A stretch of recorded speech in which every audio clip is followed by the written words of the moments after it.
qu'on va s'en sortir? Est-ce qu'on va pouvoir trouver la lumière au bout du tunnel? Avec toutes ces lois qui sortent sur l'immigration au Canada de jour en jour, les choses se corsent. De jour en jour, l'étau se resserre sur les immigrants.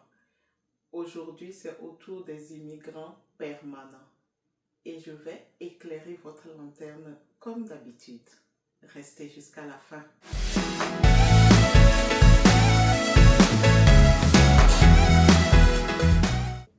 Mais on a un système d'immigration qui est robuste, qui est rigoureux, mais qui est aussi flexible, qui, bien des fois dans le passé, a été ajusté en fonction des réalités du terrain. Et le meilleur exemple, c'est pendant la COVID, on a fermé nos frontières. À la suite de la COVID, on a rouvert nos frontières, on a dû accueillir plus de gens pour combler les défis au niveau de la pénurie de main-d'œuvre. Alors, je vous montre. Au lendemain d'une crise qui ébranle son leadership et dans une mise en scène étudiée, Good morning, everyone.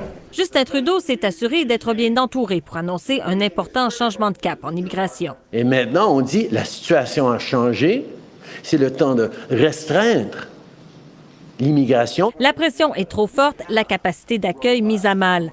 Ottawa réduit donc sa cible de résidents permanents. Le nombre passe de 500 à 395 000 en 2025, une baisse de 21 %.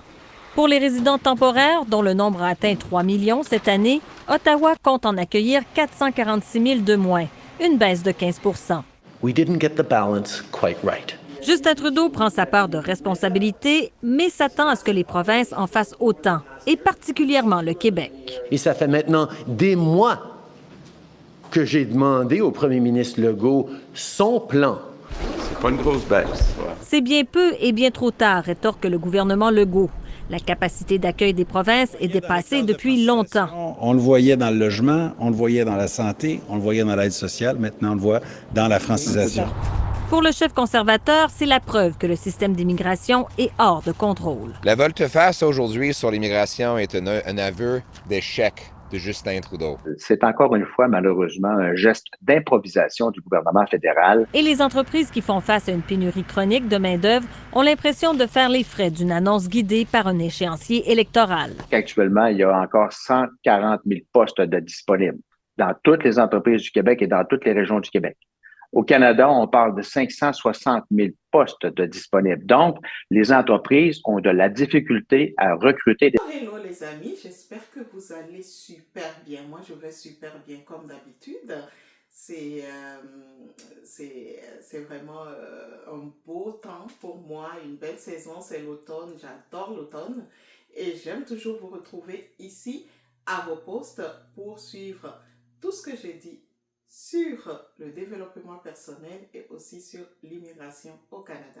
Alors, si vous venez de me découvrir, mon nom est Essie Koudao.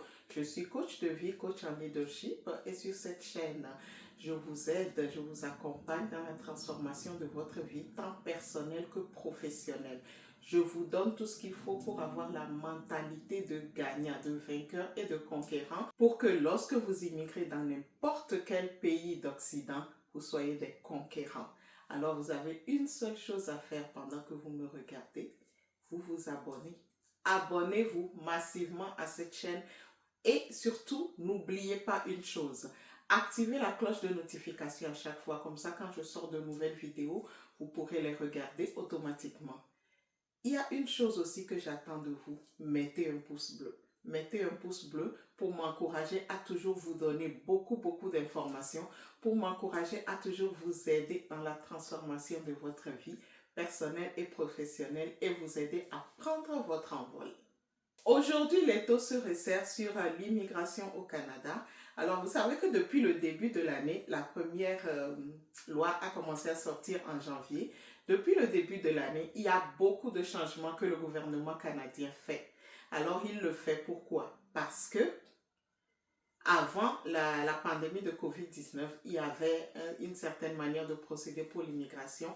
Et pendant la pandémie de COVID-19, le gouvernement a allégé beaucoup de choses pour permettre à beaucoup de gens de pouvoir intégrer le Canada et pour aider beaucoup de personnes. Et maintenant que la COVID-19 est passée, on on touche du bois que ça ne revienne plus. Alors le gouvernement refait comme une mise à jour pour pouvoir remettre les choses à l'ordre. Et donc, il y a beaucoup de coupures qui sont en train d'être faites, il y a beaucoup de resserrements qui sont en train d'être faits pour pouvoir permettre aux immigrants qui sont déjà sur le territoire de bien s'adapter, de bien s'intégrer avant de réouvrir la vanne, comme on dit. Alors, qu'est-ce qui s'est passé hier? Hier seulement que ça vient de sortir. Ça vient de sortir, c'est tout frais là. Et actuellement, et cette loi, ça concerne les résidents permanents. Tout ce qui était sorti avant, c'était plus pour les résidents temporaires, c'est-à-dire étudiants, travailleurs temporaires, visiteurs, demandeurs d'asile, etc. Mais là, c'est les résidents permanents. Et écoutez ce que le gouvernement a sorti.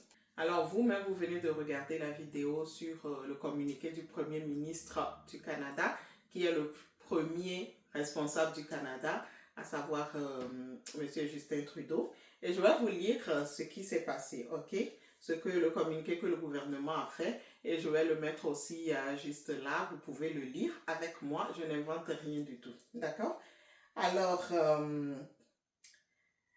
la réduction des seuils d'immigration annoncée jeudi, donc hier, par le gouvernement libéral, donc le gouvernement du Canada, n'est pas un constat d'échec, mais bien un signe de flexibilité pour remédier aux défis auxquels fait face la société canadienne, a assuré le Premier ministre Justin Trudeau. Le gouvernement Trudeau, qui avait pour objectif d'accueillir 500 000 nouveaux résidents permanents en 2025 et 2026, abaissera de 21% ses cibles de l'année prochaine. Alors, M. Trudeau en a fait l'annonce jeudi, donc hier, et la mise à jour de ces cibles pour les 3 prochaines années. Donc, ça concerne 2025, 2026 et 2027. OK? Donc, les nouvelles cibles annuelles d'immigration permanente annoncées jeudi. Donc, en 2025, ils avaient prévu d'accueillir 500 000 résidents permanents au Canada, tout le Canada confondu. Alors, ils ont réduit ça à 395 000 résidents permanents. Donc, ils ont réduit de 105 000 personnes. Donc, au lieu de 500 000 personnes prévues, c'est 395 000 qui seront permis d'entrer au Canada en 2025 comme résidents permanents. En 2026, donc en 2026, il était prévu aussi 500 000 et maintenant, c'est réduit à 380 000. Donc, vous voyez qu'au fil des années, ça baisse. Et en 2027, la cible était toujours de 500 000 et maintenant, ça s'est réduit à 365 000. Alors, ce qu'il faut comprendre, c'est que le gouvernement a fait cette réduction-là pour pouvoir encadrer mieux l'immigration. Il y a beaucoup de demandes qui sont déjà en attente. Le gouvernement veut comme finir avec ces demandes-là qui sont en attente, raser vraiment les demandes qui s'empilent au niveau de IRCC Immigration Canada. Et maintenant, à partir de 2028, il va voir s'il peut réouvrir un peu la vanne. Ça va dépendre de beaucoup de choses. Donc, nous ne sommes pas encore en 2028. Nous n'allons pas faire des prévisions sans aucune information. Nous allons nous focaliser sur ce qui se passe maintenant. Donc, à partir de l'année prochaine, c'est-à-dire à partir de 2025, au lieu de 500 000 personnes qui vont arriver, il y aura 395 000 personnes qui vont arriver. Est-ce qu'on doit conclure par là que le Canada ne veut plus d'immigrants? La réponse est non. Je vous dis toujours ici, il ne faut pas faire des affirmations gratuites. Et il ne faut pas dire des choses sans les informations de sources sûres. Il faut toujours s'informer avant de pouvoir affirmer quoi que ce soit. Le gouvernement n'a jamais dit qu'il ne veut plus d'immigrants du tout, qu'il va accueillir 0 immigrants sur le territoire canadien. Non, le gouvernement n'a pas dit ça. Le gouvernement dit qu'il réduit le nombre qu'il voudrait accueillir au préalable. Donc, il faut très bien comprendre ça. Je sais que souvent, on est dans les émotions et dès qu'on entend ça, on dit « Oh, c'est fini, la porte est complètement fermée, on ne peut plus rien faire. » Les amis, même si, dis-toi dans ta tête que même si on dit que c'est 1000 personnes qu'on va prendre dans tout le Canada, je serai parmi les 1000 personnes là. Si tu veux immigrer au Canada, bien sûr, on n'oblige personne. Ce n'est pas une obligation. Il n'y a pas un couteau sur le cou de quelqu'un pour venir au Canada forcément. Mais si c'est quelque chose que tu désires, alors il faut se dire que tant que la porte est encore ouverte, je vais essayer. Voilà, je vais essayer. Parce que ce que vous ne savez pas, c'est que la demande de résidence permanente, c'est une demande qui prend quand même beaucoup de temps pour étudier le dossier, pour faire tout ce qu'il faut faire afin d'être résident permanent. Ce n'est pas quelque chose qui se donne à un claquement de doigts. Ça prend beaucoup de temps. Donc, plus tôt tu commences, mieux tu es. Parce que si tu veux attendre, par exemple, que le seuil revienne en 2028 pour essayer, toi et moi, nous ne savons pas ce qui va se passer en 2028. Même en 2025, même demain, ce qui va se passer demain, toi et moi, nous ne le savons pas. Nous n'avons aucun contrôle du lendemain. Donc, le présent qu'on a actuellement, il faut qu'on surfe sur ce présent-là pour faire nos choses. En 2028, tu ne sais pas, et je ne sais pas non plus, et personne ne le sait. Même ceux qui font plus de prévisions que quiconque, la pandémie de COVID-19 nous a montré à tous dans le monde entier que personne ne maîtrise demain. Donc en 2028, on ne sait pas s'il y aura une autre pandémie, quelque chose, n'importe quoi. Ok? On touche du bois que ça n'arrive pas, mais c'est la vie. Il y a toujours des fléaux dans la vie. Donc on ne sait pas ce qui va se passer demain. De ce fait, ce que tu as à faire, fais-le tout de suite. J'ai fait plusieurs vidéos pour dire quelle est la meilleure procédure d'immigration à faire, qu'est-ce qu'il en est pour la résidence permanente. Allez sur le site d'Immigration Canada. Il y a toutes les informations là-bas pour savoir comment faire votre demande de résidence permanente vous-même.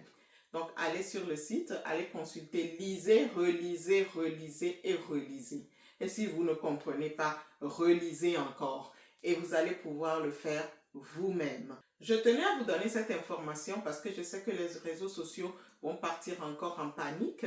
Et ceux qui sont déjà dans la procédure, ne vous arrêtez pas, continuez à le faire. Ceux qui ne sont pas encore dans la procédure et qui désirent le faire, commencez dès maintenant à franchir les étapes un à un. Et d'ici le temps que vous allez arriver à la fin de votre procédure, on serait déjà quelque part en 2025 ou même en 2026 pour certains. Parce que c'est une procédure qui prend assez de temps. Donc, n'hésitez pas, n'attendez pas. Si vous voulez le faire vraiment, commencez tout de suite à réunir toutes les informations, à réunir tous vos documents, à réunir tout ce qui est demandé pour pouvoir vous lancer. Parce que tant que vous ne vous lancez pas, vous êtes là stationnaire. En attendant, je ne sais pas quoi. Je ne sais pas ce que les gens attendent, mais en attendant, je ne sais quoi pour se lancer. Sachez que vous êtes en train de perdre du temps. Par exemple, ceux qui ont dit, ceux qui étaient en 2023 ont dit, ok, on va le faire en 2024. Ben, voilà, la nouvelle loi est là maintenant. S'ils l'avaient déjà fait en 2023, cette loi-là ne serait pas appliquée à eux. S'ils l'avaient fait en 2022, peut-être ils seraient encore dans le processus où ils auraient déjà fini le processus. Toujours est-il que cette loi ne serait pas appliquée à eux. Cette loi, c'est pour les nouvelles personnes qui vont venir. Donc, écoutez, il n'est jamais bon de remettre en demain ce qu'on peut faire aujourd'hui. Alors, vous voyez déjà que il y a beaucoup de choses qui sont en train de changer et ça va continuer à changer. Comme je vous le dis, le secteur d'immigration est un secteur vraiment que le gouvernement veut vraiment revoir dans sa globalité, dans sa totalité. Alors, il y aura d'autres lois qui vont continuer à sortir. D'autres lois qui vont continuer. On ne sait pas quand, mais ça va continuer. Donc, décidez-vous maintenant. Décidez-vous tout de suite. Décidez-vous aujourd'hui. N'attendez pas demain. Et c'est valable pour tout ce que vous voulez faire dans votre vie. N'attendez pas demain ce que vous pouvez faire aujourd'hui parce que vous ne savez pas de quoi demain sera fait. Je compte sur vous pour poser vos actions afin de prendre votre envol. Je suis Essie Koudao et je suis votre amie.